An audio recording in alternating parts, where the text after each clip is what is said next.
Welcome to the Boondoctor Beer Cast. Today we're going to be doing a deep dive into beer and the brewing process.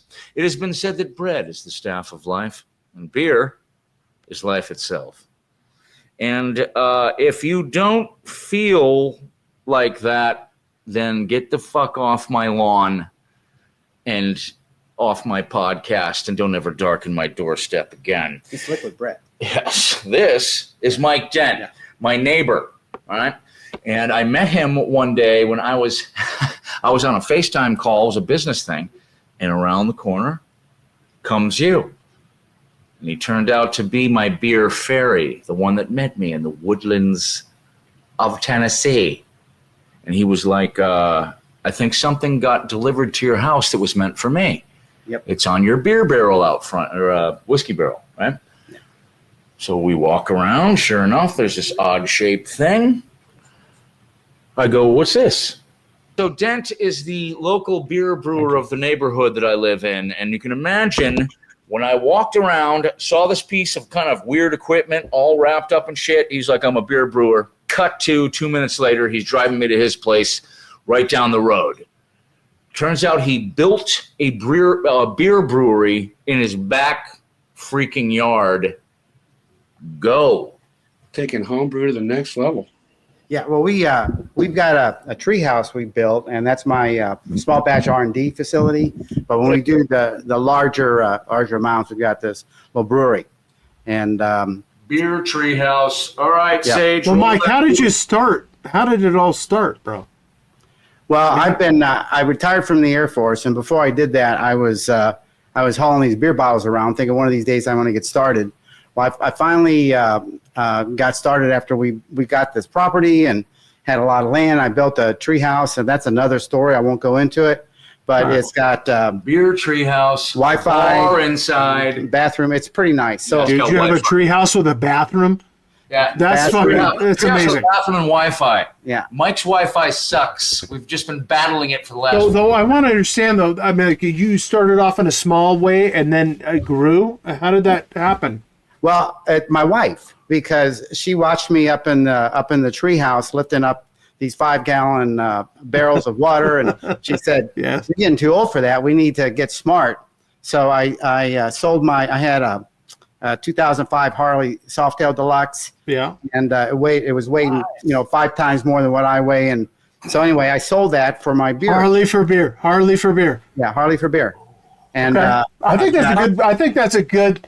Honestly, I think it's a good trade. I want to interject here for a minute. We're going to be doing the Boondock Saints MC in South Africa. A lot of fans don't know this, but there's a motorcycle club for Boondock Saints called the Boondock Saints Motorcycle Club. Mother chapter was in Johannesburg, then in Copenhagen, then in Belgium, and two more coming up in Spain and France this year. By the end of the year, there should be around 250 full patch members. And I've been wondering, because they gave me the right to. I think I've showed this to you guys, right? They gave me the right and the legal right to form the first U.S. chapter. Nice. Of the club. I think I just might have found my VP, or at least Sergeant at Arms, if he had a Harley. All right. Yeah. So you fucking started that, Mike, and did you start that up in the treehouse? Is that what happened? Yeah, I did start it up in a treehouse, and around 2018, one thing led to another. I started bringing my beer to the local restaurant, and people started hearing about it and entering local contests. And I won a contest in 23 for one of our local microbreweries. And because I won it, they let me brew it in their facility. So we brewed 9 barrels, and in their facilities. In their facility, and then I went to different restaurants in the area. I got to name it. Did that turn out the way you wanted it to? Now you're brewing in a different place. It turned out great. Great. I mean, I do 15 gallons. They did, 9 barrels, and it turned out really good. It's fantastic, man. Yeah, it turned out really good. I'm gonna hold judgment. I want you guys to taste this beer. Who's got it? I got it. Okay, good. Mike, pour us a couple Mike, of those. what I've got right now, right here, is this is called the triple. Okay, yeah, that's This a is yours, Belgian right? That's not the contest winner, but that's one of my favorites. Love that. I do also have. This is Chocolate stout. chocolate porter. This is chocolate porter. Okay. You cannot see through this. I love And it that. doesn't matter where I put this Have in you the already light. been It's like, drinking these? Have you already been drinking these? dude, this is capped, fucko. Okay, good. Yeah. Okay. Capped. Uncap it. Let's do the chocolate. All right, chocolate. All right, let's do the chocolate. Now, I'm dying to do this. I've been dying to do this. so, All right, is it cool to open it? yeah. Troy has been singing your praises, Mike. I gotta Well, say. I appreciate that. Let's leave this. Like trust your taste buds on this one, Let me guys. give it a sniff. We got to give it a little bit of. The bouquet enfant. So, That's Let's all go at the same time. Lasser, ready? Nah, fucking Scotty's got the whiskey. that is fucking fantastic. This came all the way from Tennessee to me in California. You see, And, it went to the fridge as soon as it got here, and this tastes fucking amazing. Mike, you are a fucking genius. I'll tell you what. The mistake they always make with porters is they're too fucking sweet almost all the time. But the chocolate porters, the milk stout, the peanut butter one, every time they add a flavor to it, it goes way over the top. That's all. Yeah, but you know what you're getting into when you get into porters. You know you're getting into that. This is what you're getting into. This is an actual smooth. This is a James Bond porter. It hits you kind of at the back end, and if you weren't told this was chocolate, I would challenge the both of you. I would have never guessed. Name that fucking flavor. But you know what I'm noticing is it doesn't have that. I would go semi-sweet. so it's a simple. Hold on, Lester. What were you noticing? It's not overtly carbonated. It's almost like a champagne. I mean, And it shouldn't be. texturally, you know? Shouldn't be at that. How do you get that, Mike? How do you get the bubbles? Okay, well, the bubbles are just regulated by how much you carbonate it. You can dial that up or down. So you just set it to where you think it needs to be. The chocolate, though, was so I made that with. Have you ever heard of cacao nibs? Or like. Oh yeah. He went back to the fucking original, bro. Yeah, so they were with. I roasted cacao nibs and soaked them in vodka for a couple of weeks because the vodka will leach out the chocolate, but it's not a real sweet chocolate, and there's very little fat in there. So That's amazing. How did you figure that out, though? How did you figure out there was a vodka thing that needed to be? I just know that from forums and things like that. Is that a tincture, Mike? It's called a tincture of chocolate. Okay. That's the technical name for it. Yeah. You know, it's funny. Yeah. I'll bet you we would taste that and still not really be able to ID it as chocolate. But at the end of this, with whatever the fuck else is going on in this beer, I get just that little subtle. I mean, that's what I love the most. I want, because I'm so just straight up question. How many of you are suspicious of flavored beers or whiskeys or liquor of any kind? I fucking hate them. I hate them almost all the time because that's all you can taste, no matter what. Like fucking, Jack Daniel's peach, whatever. Pure sugar and you hangover for 3 days. It's horrible. That's the worst hangover ever. Flavored is no good. Now That's also why you'll notice 20 years ago, you walked into a bar and there was 20 bottles of flavored vodka. Today, you walk into a bar, you might have 3. What the hell? That fast. There's a hole in that fucking thing? Sorry. Dude, check this out. All right, see? Organic. There's All right, let's talk to Mike. Let's talk to Mike. In the bucket, dear Liza. Look at this fucking thing. Well, again, the most noticeable thing for me is it doesn't feel like a beer that's going to bloat you, you know? So, yeah, So it's the like my. carbonation is the most impressive thing to me.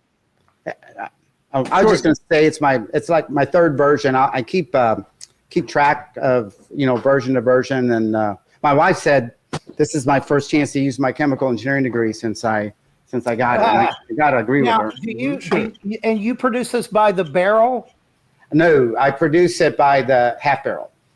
Okay, and how long from zero to complete does it take to to make this? Okay, yeah, it only takes about 3 hours to brew it, and then you put it into a fermenter for 2 weeks. You carbonate for another week, and then you can drink it right then. But it's better if it rests for a couple weeks. Right. Yeah. And Now, Mike, is this how much does half a barrel weigh? Well, half a barrel is 17 gallons, so 17 times 8 pounds. 8 times 7 is 56. Dude, remember when we were up Yeah. in Toronto, the Gullen Firkin? We found out the Firkin was a quarter barrel. Yeah. So he does a double Firkin. About 150 pounds. How do you get so, that? Mike at Lock 15? What is this? Does this make sense? I mean, What's that? what do you think? Yeah, no, I think that it's amazing how much brewing at the smaller scale translates to the bigger scale. A lot of brewers will tell you that, like, home brewing's totally different. It's not, and the only difference is when you scale up to 100 barrels, right? And so, like, what we do is very similar to what Mike over there down in Tennessee has done. Is we're at that kind of 7 barrels that he walked into with the 9 barrels, which is 18 kegs per batch. And so, yeah, it's totally translatable. I mean, it's only when you get to like the 50 barrels and the 100 barrels that then you start, because now you're looking at like grain efficiencies and some other like calculations you can't really get at the homebrew scale, and adjustments that he and I have the pleasure to do with the scales we're working with. Right. So you have to actually change things up when you get to that level and make that relate. All right. Well, we can walk you through Mike's brewery. I mean, this is one of the things. I mean, Mike and I are both suffering the country boy life out here in the middle of country ass fucking Tennessee. Are you both suffering though? I walked through his brewery, so we'll at least get to see it. Sage, roll that beautiful bean footage. All right. This is my second beer Santa. I have 2. This is Mike Dent. And welcome to the Boondoctor Beer Cast. That's the treehouse beer thing, Gordo. Okay. Beer. What the fuck?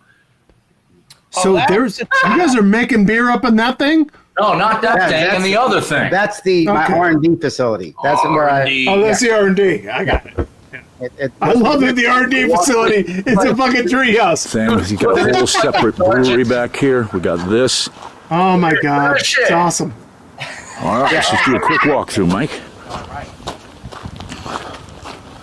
So, the entry invites you in to. Look at that. All right, we have a pool table to the right here. There's Mike Dent, my beer hero. We've got our bar set up over here. All right, quick explanations on this stuff, Mike. What is it? First of all, this is a full-service brewing activity here. We've got the fold-out couch in case you need to spend the night, pool table, Netflix. Okay, so here's the brewing setup, and it's a 15-gallon system, so I can do up to 15 gallons at a time. There's basically, to brew beer, you just heat up some grain and some water, and then you boil it, and then you ferment it, and 2 weeks later you have consumed. All right, so this is the stuff you do it with. A lot of other brewers will recognize it. What's this stuff over here? These are fermenters. One's a 7-gallon, and the other one is a half barrel. Whoa. That black is just an insulation so you can regulate the fermentation temperature. And then here's So this is where you keep all the magic, right? Right in here? my grain room, yeah. All right, so now we have everything labeled and in bins. And he orders barley and hops off the interwebs. You even got I got the same one.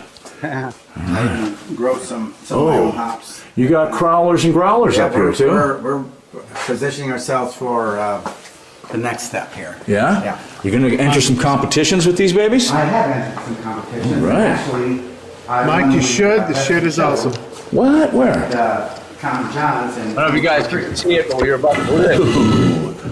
Oh, yeah. he won Best in That's Show in already Tennessee, winning. dude. He won Best in Show with what you guys just tasted. Or, no, the coconut porter. I have not yet opened the triple, which I'm about to do.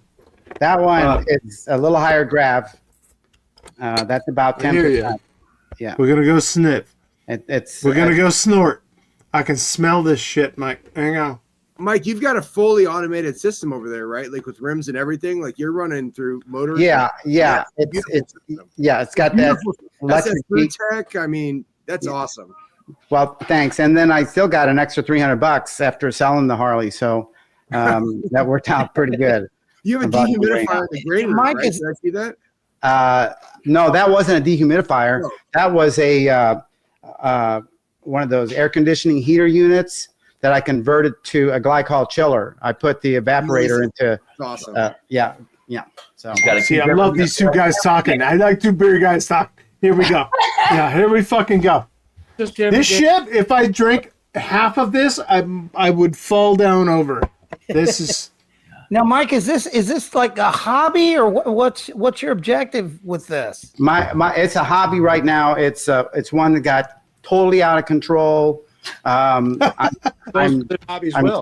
still working. I work out at the Air Force Base, and I'm going to retire here in a couple of years. And what we want to do is we want to do events. You know how people have they get the cake they want for their wedding or whatever. We're gonna do something like that. Just for local folks. Yeah. We've done several weddings, but do not put that triple on fucking tap at a wedding. There will be a disaster. Yeah. I'm telling you right now. I can taste it. Before the reception. My favorite beers are Belgian triples. Hey, let me ask you guys something. Wait a minute. How long have you been serving as an airman? He's in the Air Force. I did active duty. I was a navigator for 20 years, and then but that was a long time ago. All right, so there's a huge Air Force base where we live. It takes 20 minutes to drive by it. They have decommissioned like F-18s out front on pedestals. That sounds good, but it's not right. Oh, shut it! That's what I see when I'm driving by. Okay. Yeah, those are static displays. We're R&D. We're an R&D facility. We do test and evaluation. Which means there's aliens. Yeah. I totally housed him. Okay, there's aliens, right? Yeah, Mike already shuts you down. There's no aliens. There's very possible. Very possible. Yeah. Hey, Scotty. Neither confirmed nor denied. Yeah, bring him in. I want to ask him something. He's not there. Do you believe in aliens? Say what? Do you believe in aliens? Do I believe in aliens? So Scotty's a friend of ours, Mike. Guys that we talked about. Let him answer the goddamn question. I live in California. I believe just about anything. Okay. Yeah. Okay. So if there were aliens, you couldn't tell me, right? I couldn't. You would have to shoot me in the head immediately. Right. Yeah. My beer fairy would shoot me in the head. Hey, Lester, you look great. Yeah, I got the circle light that Gordo recommended.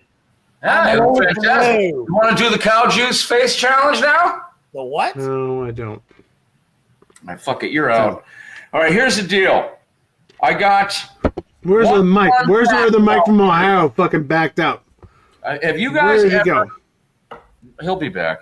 Have you guys ever heard that the Egyptians paid slaves in beer? I have heard that. Yeah. Yeah, food and beer. They drink beer. They drink beer the way we drink Evian. Have you ever tasted mead? Predecessor of beer? Have you ever tasted mead? Them beer because slaves don't get. There he is. Slaves goes as far as I know. Say that one more time. What was that? I said they would be ration beer because slaves don't get paid as far as the definition of slave goes. Well, I don't know. I mean, I think that the feeling back then was like, "You will never take my freedom." Wait, there's beer. Was that the feeling? On, guys, let's hear them out before we make a decision here. And they were probably working with aliens to make the pyramids, and they were like, "We're doing all the backbreaking shit." Dude, I thought you did not fucking agree with the alien fucking beer, and he would be like, "What? Whatever happened during my shitty day, I just forgot." And they gave the aliens beer, and that's why they started crashing their ships all left and They right. also started fucking. They started. Wouldn't that be funny if that was the case? Yeah. He's totally hilarious. Like, what are we, What's this? What's this mixture? Fucking 19. Fucking. The first interstellar DUI started with Egyptian beer. All right. Can I say one more thing? Go ahead. I got to say one more thing, guys.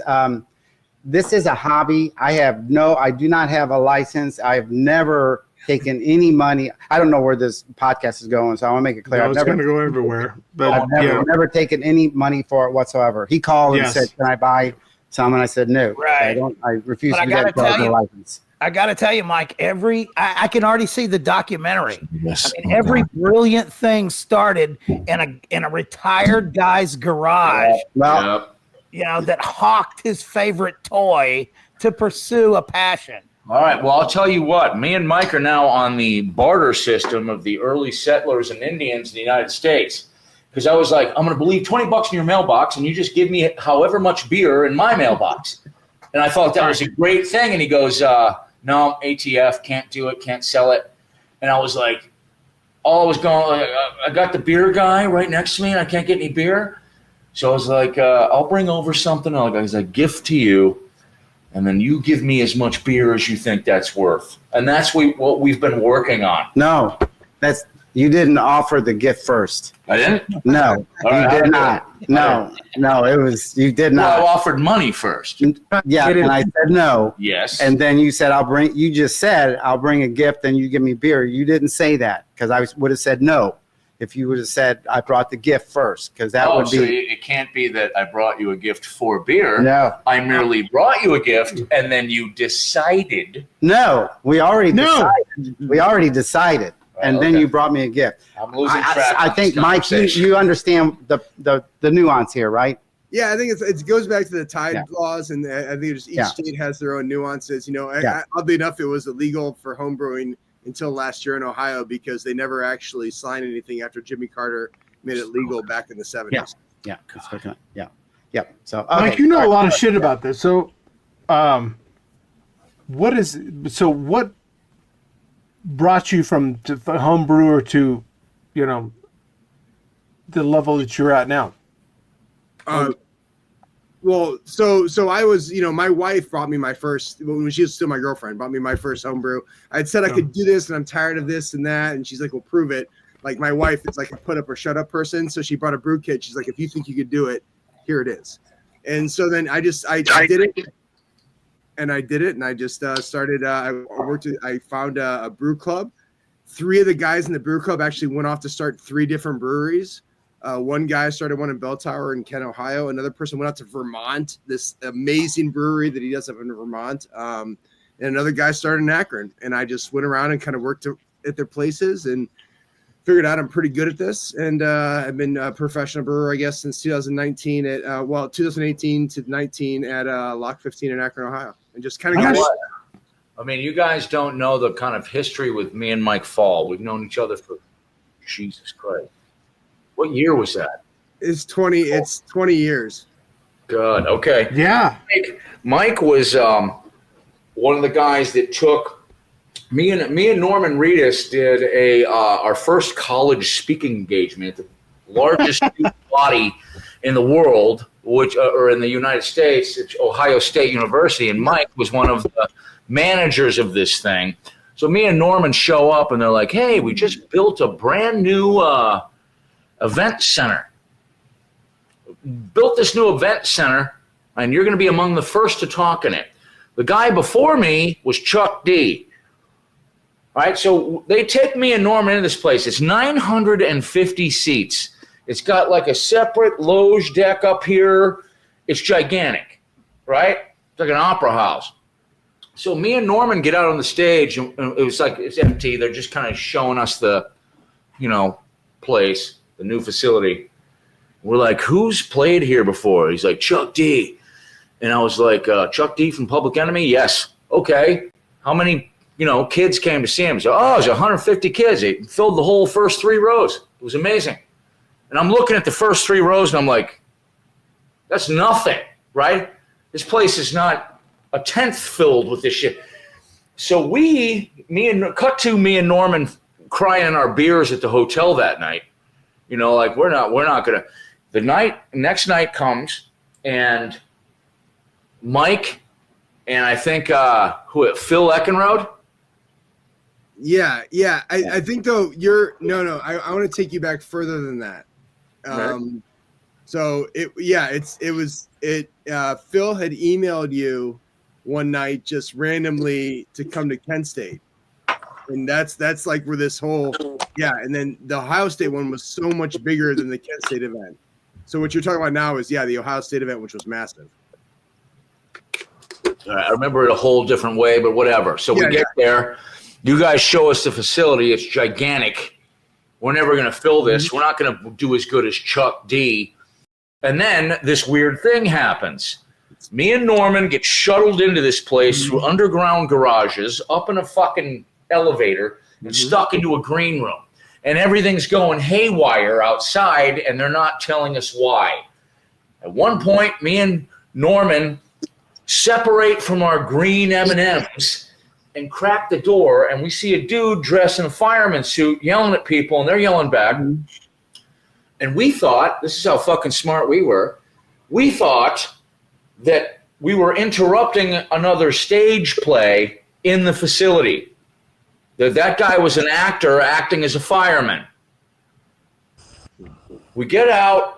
They don't say shit to us. We get on stage. This place is not only packed, it is overpacked. That guy was the fucking fire marshal.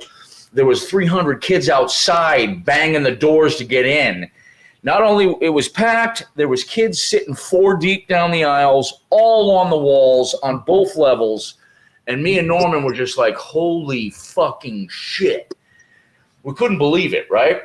We felt like, some kind of huge act or something, and we didn't know what to say. It was probably not the greatest show in the world, but we went to it. I think it was the best part about it was that the night before you would come in and there's just kind of cloak of dark, you just hung out and like it was really awesome. And then it just exploded the next night, and like the entire town, like that's what in Kent, that's what it was. And like it's the event literally set an entire town on its toes. And it was, it was really great too. You guys, Mike and Phil and Heavy Petty Teddy. Remember Teddy? I remember Teddy. Teddy took us to this bar, and there was this kind of underneath the bar was this kind of green room with a bunch of pizza. But we would go up, me and Norman, we would make just like revolutions with the fans, doing shots with them. And then at one point, Norman's not around anymore. I'm like, where the fuck is he? Turns out he leaves with these 2 hot chicks, which like hot chicks that was Norman's. Pulling him away, remember? Oh yeah, they just yanked him out. They went to another bar. Turns out Norman got in a fight and got arrested. And me and Mike and Phil and CB go down to get him bailed out. And he comes out like 2 hours later, chewing on a fucking taco. Obviously, it's a rapper from like Taco Bell or Del Taco. And we're like, how'd you get tacos in there? And he goes, one guy got busted with a whole bag of tacos. So he was passing them out there. And just allegedly, because allegedly all of this is allegations. And of course, we want to make sure that we're alleged. It's alleged. There was an allegation of someone punching someone else in the balls. There was, allegedly. There's an allegation. And then there was a house party. And there was like was this cascading, amazing mosh of just all right. I've already sucked up most of your time and Mike's tonight, so we're gonna jump it forward. Sage, go ahead and play My Beer Santa. I moved out here. All right. It is January 20-something of 2025, and I have just received a tapping, a gentle rapping at my chamber door. This is from my Beer Santa. Yes, I have one of those, and they exist, and they're real. Mikey Pfahl from Ohio. I've known Mike for 20 years. Here, let's see what we got. Let's see what Mikey sent me. Now, Mike and I met about 20 years ago when Norman and I did our first speaking engagement at a college. It was Ohio State University, the largest student body in the U.S. I almost missed your fucking cayenne powder, dude. Yeah, I know. Brewer. Let's see what we got here. Ooh. Sent me the new ones. Fragile Festivus Christmas Ale. Fragile Festivus. Christmas was a little while ago. Is that actually on the can? Oh yeah, it's Still get That's Christmas awesome. spirit. Let's give him a call. See what he's doing. All right, so Mike, that's the problem with your beer. It's got so much. It's high alcohol content. Tell me about this Fragile Festivus from Lock 15, your company out of Ohio. Yeah. So we we do a lot of seasonal beers. We do everything we is based off something of Ohio. For anyone who's seen A Christmas Story, Fragile was written on the case when he got the leg lamp. So this is our take on the Christmas Ale, the malty amber spiced with cinnamon and ginger. Clocking out at 6.5, the grand champion of the 2025 Beer Tasting U.S. Championship. So you, sir, in your house right now have a championship beer. Brown sugar, honey malts, all the good things that make the season go bright, and we'll take you right into the rest of winter. So we're very popular for us, just getting ready to brew up some really awesome stuff. We got this quad on French oak chips we just bottled in larger bottles as part of our Lock Tender series, and we're going to be cooking up 14% pastry Hefeweizen. We believe it's one of the premier style that we've kind of created along with some other styles that we've created. That's going to be a really big thing this year. And then bringing back shandies, which the people love throughout the summer. Wrap it into crop balls in the fall, and then right back into big stouts and things like that people want. So we got a lot of exciting things, and in addition to some really awesome one-offs we're looking at doing this year. So it's going to be a great year. It's a great year. A lot of beers in Ohio a lot of breweries are kind of shutting down or scaling back, and we're just going to continue doing what we do, and I think it's been really successful for us. Well, I'll tell you what, I can really taste brown sugar and cinnamon in this Fragile Festivus, dude. I'm loving it. Yeah, no, it came out really great this year, and every year, I think anyone will tell you that every year beer takes on its own character, whether it's the season, the way we're feeling that day, the music we're playing. We like to wear Christmas sweaters when we're brewing it, but I think this one really came out well. I'm really proud of it. Anything with brown sugar cinnamon in it is going to be brilliant. That's amazing. Especially Mike, on Christmas. what a journey you were on. My fucking really amazing shit, man. Yeah, it's Mike. pretty awesome. Sugar, cinnamon, nutmeg, sign me up. Yeah, Oh God! I mean, some beers should be sweet. Like one of the reasons I love Mike's beer is because it's not. It's got the subtle undertone you almost can't even fucking identify. I like those, but a Christmas ale, that's supposed to be. Grandma. The entry point to me is like fucking Newcastle brown ale. Newcastle brown ale is the entry point to that fucking sweet. Oh, we had a Newcastle phase. You remember that? We had a Newcastle and a Boddington. It is sticky if you fucking spill it on it. If you spill it on the bar and then fucking it's sticky. There's sugar, high sugar in that. All right, Gordo Lassiter. Yeah. First time you got drunk, how old were you? What did you drink? What happened? I know we talked about Gordo, this. you're first. Go, G. Okay, all right. So 14, 15 probably. I was my buddy Jock. His dad went out of town and left a 6-pack, and I drank the entire fucking thing. 6-pack of beer? Yeah, I had a 6-pack of beer. I mean, it was the first time I ever drank anything. I drank the whole fucking thing, and I was throwing up in the fucking bathroom, and these bitches were just patting my ass. I remember that. They were like, look at patting his ass. Were they holding back your hair lovingly so that you were... No, nobody's holding back my hair, but they were like, oh, let's just touch his ass. All right, Lasser, yours. I don't remember the first time I got drunk. I have like 2 or 3 drunk tales that stick out in my head. I couldn't possibly remember the first time. But when people ask me what's my drunk story, I have 2 or 3 that Get the best one. Well, the best one makes me look stupid, but okay. I remember... We've already done the Dolly Parton video. In 1992, during the LA riots, I was so pissed off, I got really hammered. I mean, fucking spiffed. And I strapped myself up like Rambo. I was too young. I didn't have a gun, but I had a knife here and a knife here and a cowboy hat, and I was ready to start a war. Yes! Dude. All right. And I tell my roommate, I said, I'm going up on the roof.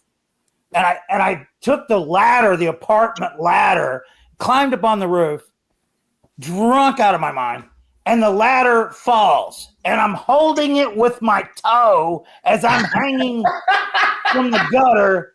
And I suddenly am going, help me. Somebody help me.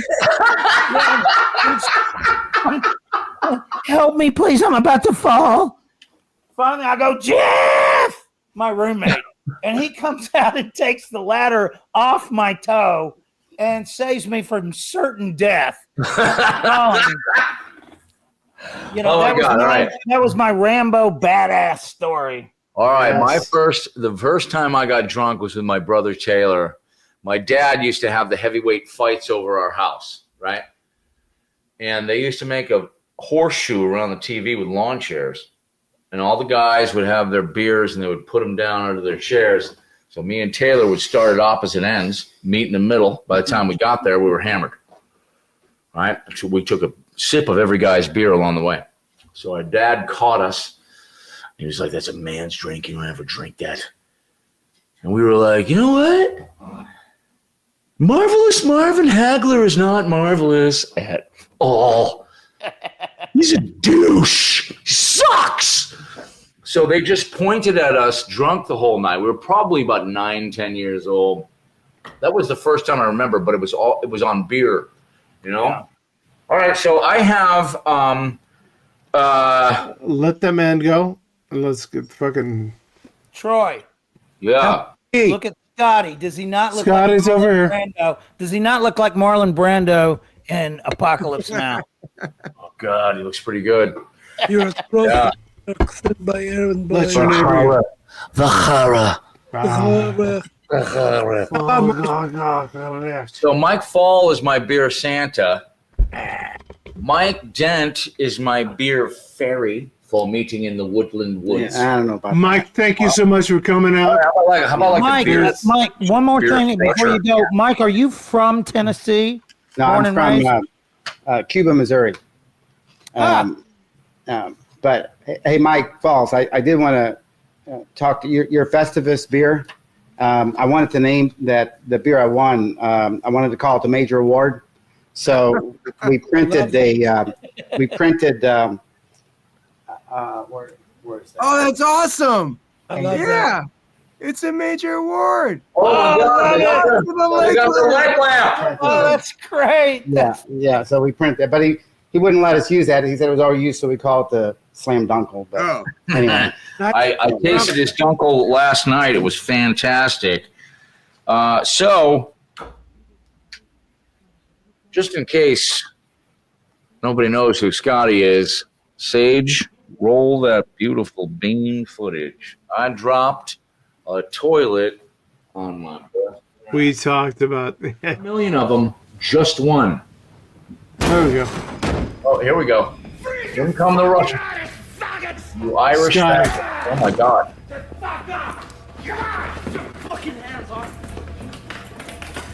The ass has been burned.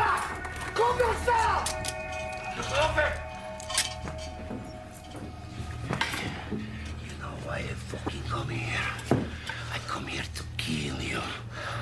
But now, I don't think I fucking kill you. I kill your brother. Shoot him in the head. Fuck you! Gotta go! Connor! This is a fucking bar fight. You guys are fucking. You haven't seen this, right? Right. The first time Mike is seeing the iconic toilet scene.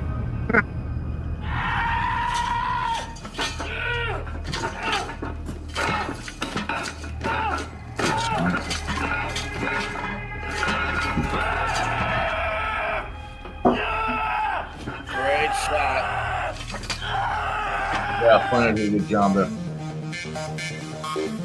Come right to my house. I'll make that easier.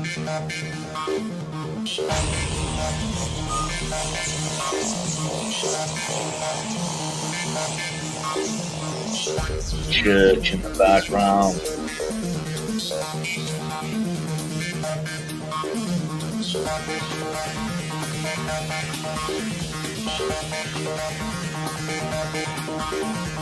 I hope your conscience is clear, Irishman.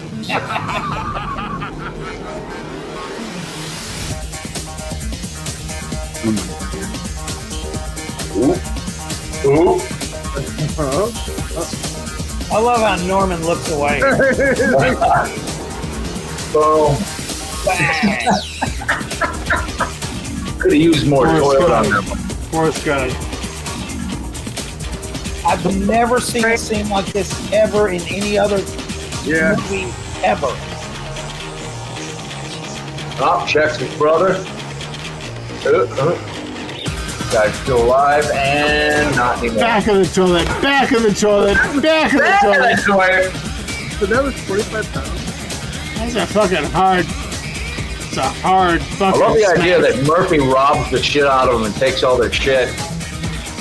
You know, in the audio book, that's like a thing with him, and Connor's like, "Why do you do that?" Yeah. All right, listen, fuckers. I gotta piss. But I love that kind No, of. wait for a second, Done. Gordo. Hold on. Norman actually pulled that off. He pulled them all over his shoulder and ran. What'd you think of that one? Good movie. What do you would think of that? All right. Fucking awesome shot. We got him. We Yeah. got big ups Yeah.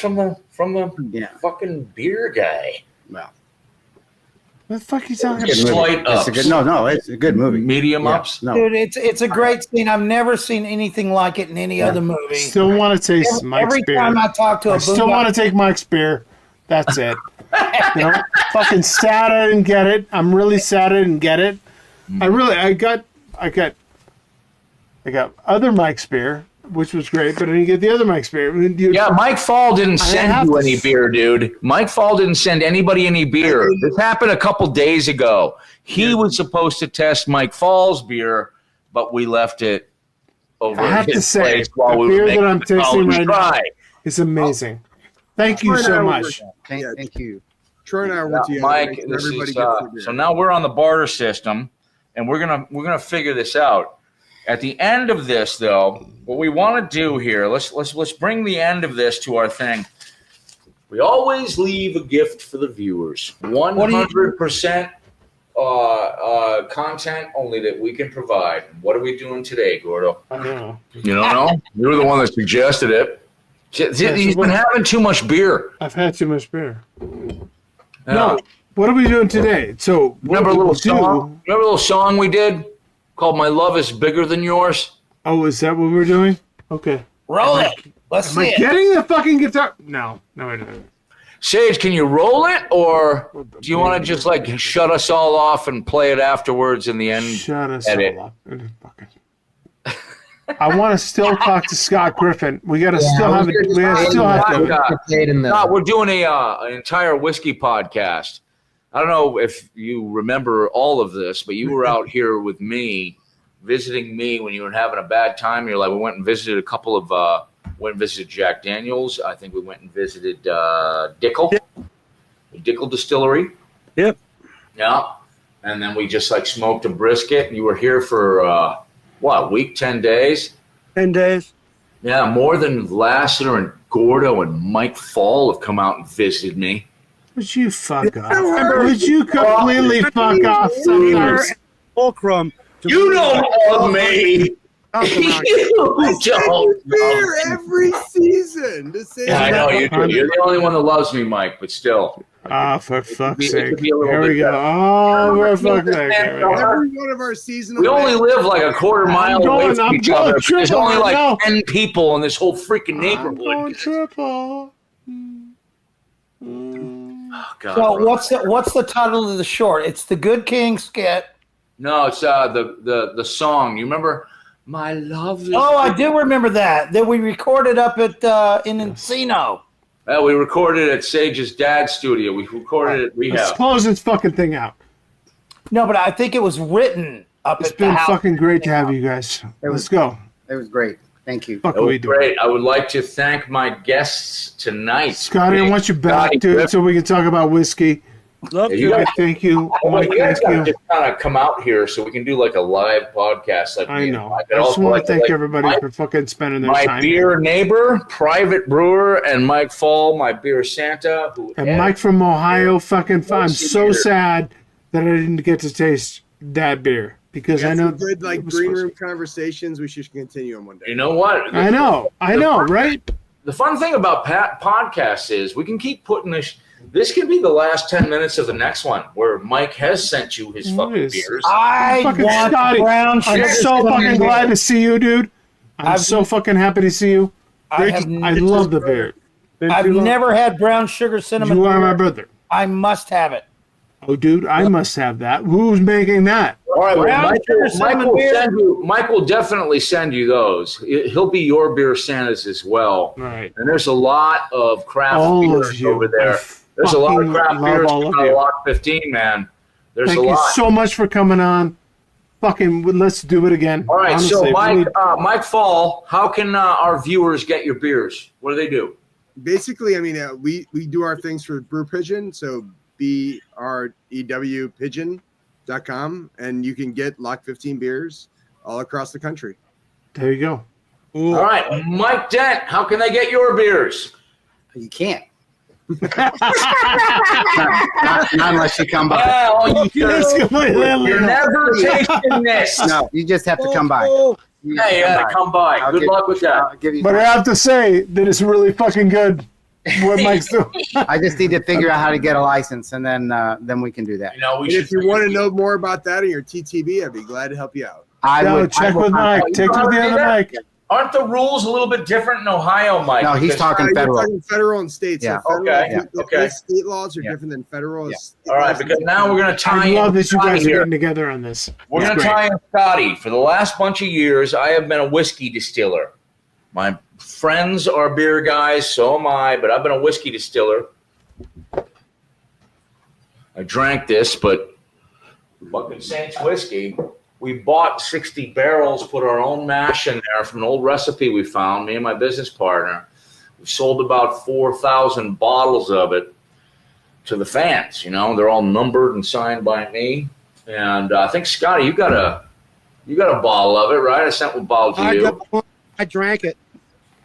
Oh, you drank it, all right? I got one and I drank it. I've still got the bottle. It's Duffy. All right, But great. Fill it up with Coca-Cola and make it like it's fucking. So we have been working on this for a while, and we have to have that middleman. Like, you can't just send whiskey in the mail. You have to have a legal booze distributor in your state that takes 20 to 25% to do this, to package it and send it. Nobody gives a fuck. Let's go. I give a fuck, or I might not be. I know you do. It's your thing. Nobody else does. All right, Gordo. I love you very much. I love you. Take care, guys. Thank you. Thank you, guys. Appreciate it. In beer we trust. Have an awesome night, everyone. All right, hey Sage, play the fucking song though. We'd all like to hear that. Yeah, I'm dying to hear it. All right, beer cast next day. We're sober. So Mike popped by. I had left the fragile Festivus that Mike Pfahl sent us. Fragile, I think is what it's called. Fragile from the movie. Fragile Festivus. Okay, yeah. So we're going to try that now. Okay.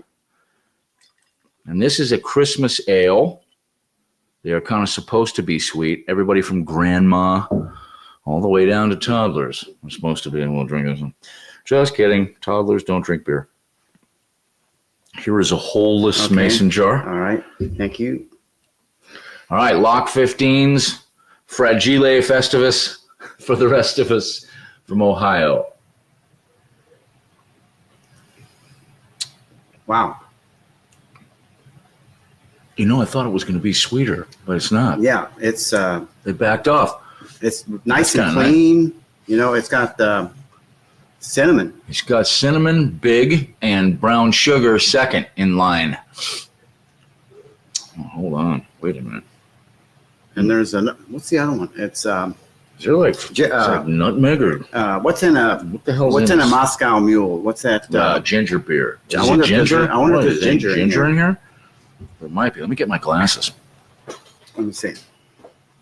All right, look at you. I can't see it. It's 178 years old. Yeah, 100. Yeah, 178. It's yeah, it's ginger.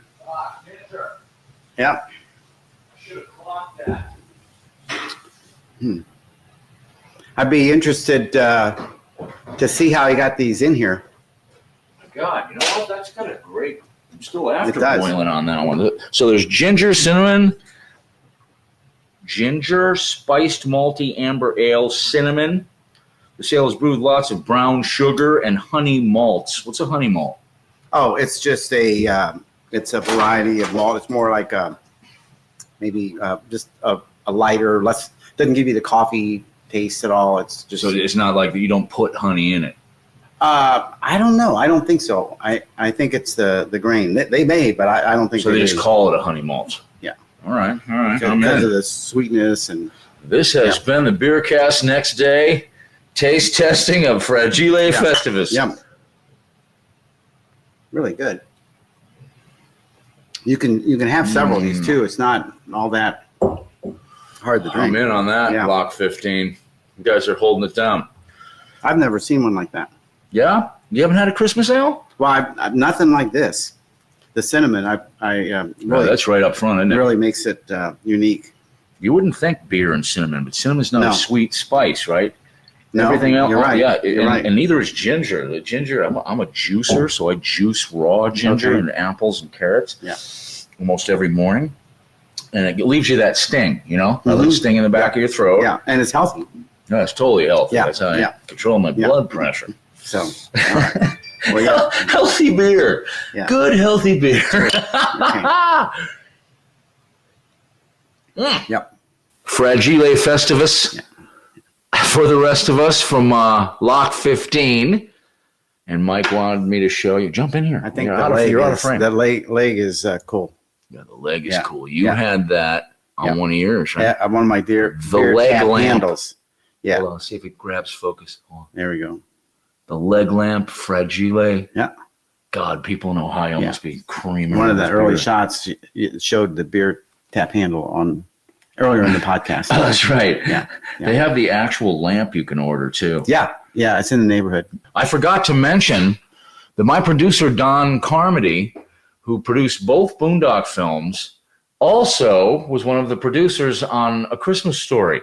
And, fun facts. Also Porky's, which we talked about drunkenly last night, and I totally forgot that he produced. All right. So Mike has sent us here. Jump on with me. Okay. Let's make sure you're in there. Yep. Mike has sent us 4 beers. The beer Santa has paid off again. And Mike just happened to be coming by to pick up some empties to fill with his beer. Yep. So I was like, let's do a quick one. All right. This one's called, here, let's try to check this out. All right. This one's called Grandfather. And the Grandfather is an old German-style lager. Its malty backbone and minimal hop aroma create a crisp and refreshing flavor that makes this lager an instant classic. 5.5% alcohol. Oh, look, it's got the got a grandfather clock chugging a beer. Yep. In the dozen years before and after Prohibition, Akron's Renner Brewing Company produced one of the city's most beloved beers, the Grossvater, Grandfather. Our take on this classic beer keeps the tradition of the grandfather alive, but we left the Grosswater pronunciation from the past. Okay. I can see what they're doing. There's like beers. There's all kinds of Germans in that area up in Ohio. Oh, yeah. And they brewed some awesome beers. Oh, that looks like a nice clean lager there. It looks like a Pilsner almost. Yep. Huh? Okay. All right. So we got the color here. This is a nice Pilsner yellow. Cheers.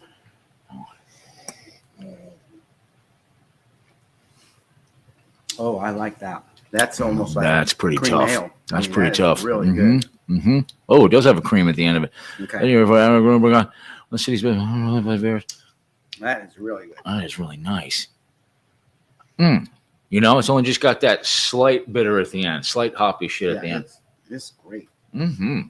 This is my favorite of the of all of them today. Of the Fragile Festivus ones we've tried today. Okay. This is my favorite of the ones we've tried today. Yeah. Approximately 1. Okay. All right, hang on. All right. Wash these out.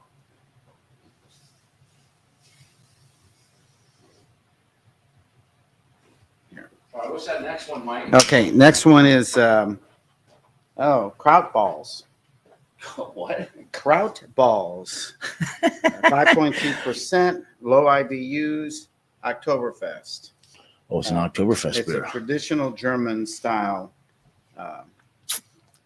amber lager, a delicious malty body that gains with savory dish or grate in a liter mug, all by itself. All right, so this is like usually paired up with food, and you know what? When I see something that's malty, I don't want to taste much hops on that. No, it's low. It's low IBUs, like 21.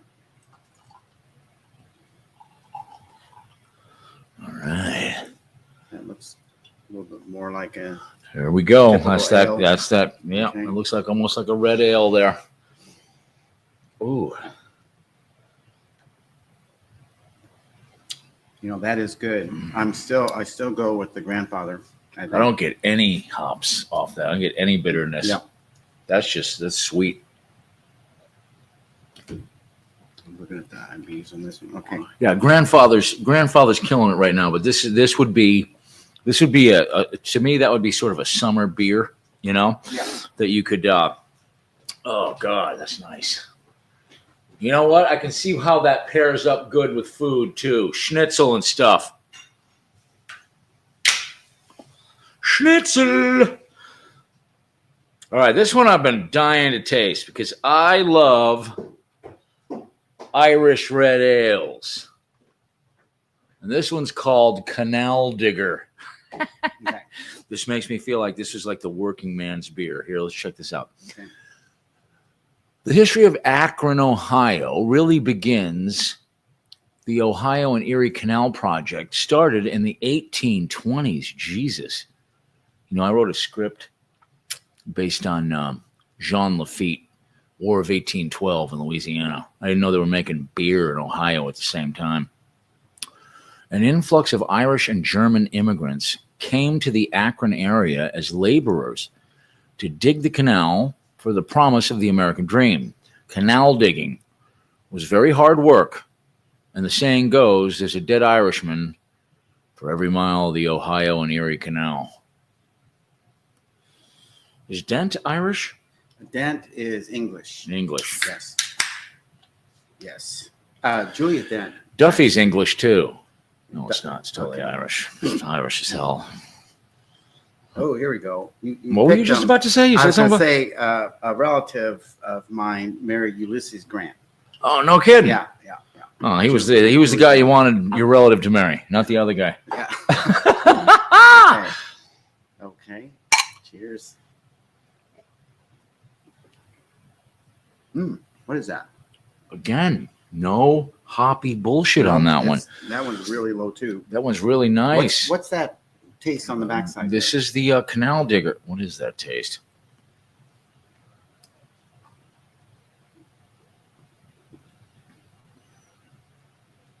It's malt.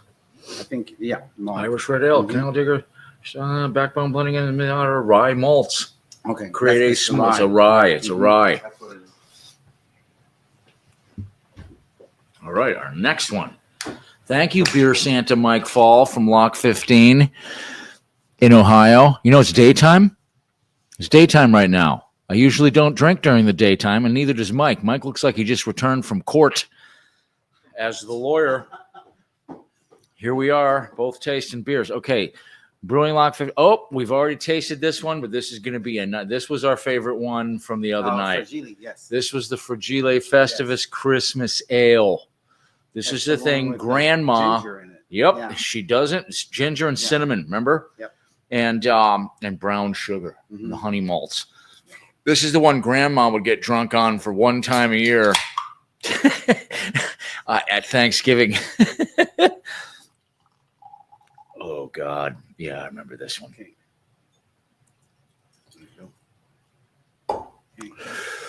Okay. Yeah. Fragile. Yes. You know what? You can get that. You get the ginger on your nose Yeah. on that one. Yes, you do. Yeah. Wonder what that would be with vodka. Vodka? A mule with. Like a Moscow Mule with that? Yeah. Little splash of that in there. All right, we're trying that. We got to do a future podcast on because nobody really mixes beers for cocktails, and there's probably only a couple you can do it with really well. But we got to like take a month and figure that out. Well, we got to mix it with everything. So I made a chocolate tincture of. I had the cocoa nibs and the vodka. The way you do your chocolate porter. But I made it really, really thick. And I was able to pour a beer. Wait, hold on. How do you make it thick? Well, I let some of the vodka evaporate. Okay, so all the fat is the it was tree fat. It was very strong. Okay. But I mean, it was like a cocktail because I would put a half a shot in a shot glass, and then I'd pour it in the beer, and people could adjust for whatever they wanted. That worked out pretty good. But I'm wondering about that whole thing because we're almost nobody does cocktails with beers, but I've always thought like when you have a nice summer shandy, like a citrus, just a beautiful thing. Even sometimes like a Hefeweizen that you take a Meyer lemon and squirt it into. These are the summer and spring beers for me that I pair with all kinds of meals. But just the other day, it's weird that you popped by. Just the other day, I was thinking, why does nobody make? What are the cocktails with beers? Do they have those? I don't know. I know a little bit of when I was in Dayton. I lived in Dayton for a while. Mm-hmm. They called the Cincinnati. What is it? A Cincinnati was just a plain lager like a Bud or whatever, and it was about 1/4 root beer and 3/4 beer. And it was that's good for summer. See, right away, I think immediately, like it's almost like when you get like peach flavored whiskey. It always sucks when I hear that, like root beer with beer. I'm like, but sometimes it works. Like a Moscow Mule is ginger beer, with vodka, right? And it is fantastic. That might work. We got to come up with a beer cocktail, man. All right, come up with a beer. Well, what goes good with chocolate? Because your chocolate and coconut, best I've ever had.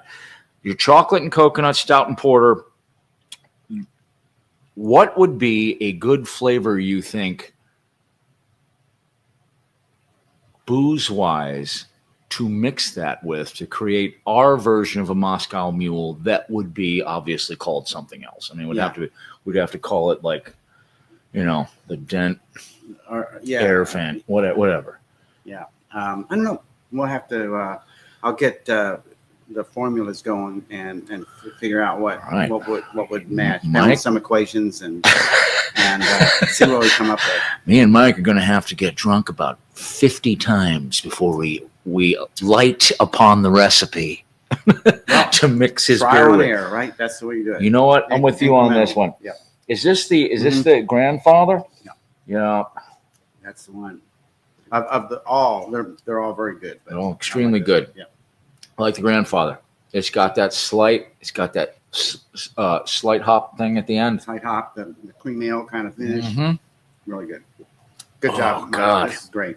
Fantastic beer, Santa Mike Pfahl. I'm glad. I mean, it's funny because this all fell together oddly. I just hit Mike up, said, "You want some empties?" He's like, "Sure, I'll come over and pick them up." And then I went outside, and there was all your beer, and you didn't even tell me you were sending me this. So I was like, "Oh, God, Mike, when you come by, we got to do some day drinking." But now we have lit upon the idea of making a beer cocktail, and there are very few of them. I think the Moscow Mule is the only one I know, and that's not even real beer.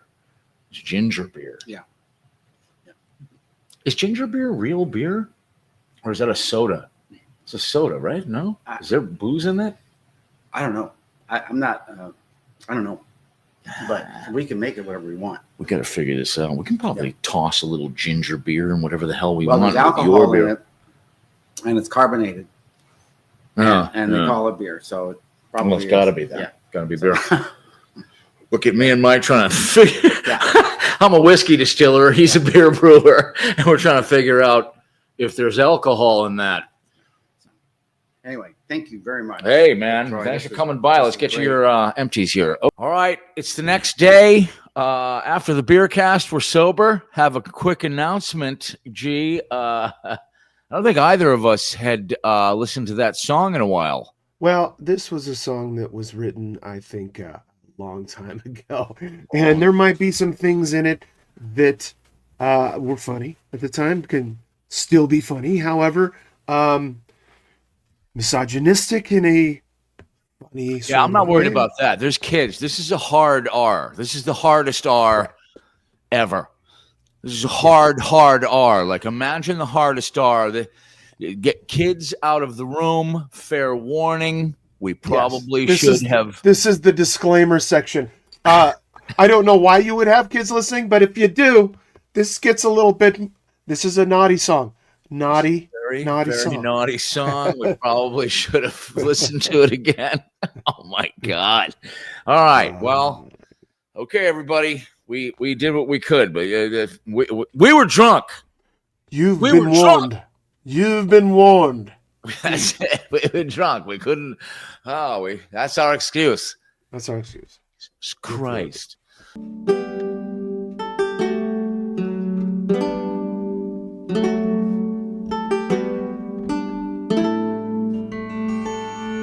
My love is like a cherub, yours is like rotting meat. So I took your children and threw them in the street. Then I kicked your father's nuts, slapped your mom's fat face. Then I whipped out my Johnson and pissed about the place. I pissed about the place. My love is bigger than yours, this you can't deny.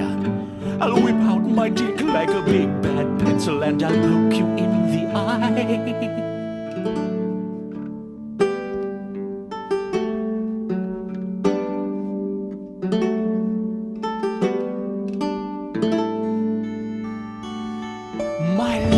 Like a tulip, yours is like rotting flesh. So I kicked your poodle, then I shat in his doggy dish. Then I fucked your sister, got your father too. When I looked deep in his eyes, you know I thought of you. You know I thought of you. My love is bigger than yours, this you can't deny. I'll whip out my dick like a big bad pencil and I'll poke you in the eye.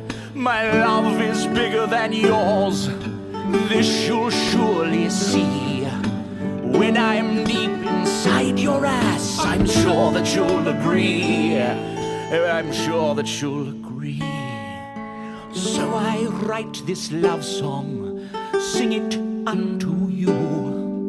I hope it finds you well, my dear, and by the way, hey, fuck you.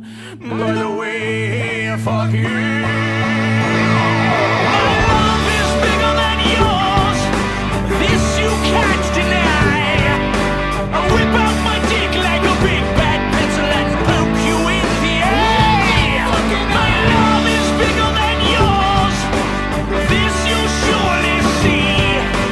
When I'm deep inside your ass, I'm sure that you'll agree. I'm sure that you'll agree. My love is bigger than yours, there's nothing you can do. I'll hold you down like Superman, fill your twat with super glue. My love is bigger than yours, you know I speak the truth. Your soul is black as Satan's balls and your heart is filled with poo. Your heart is filled with poo.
topic of today's show is racism, and this proves we're not racist because we have fucking Yes, of minority course. friends. It proves we're not racist because Mikey's on.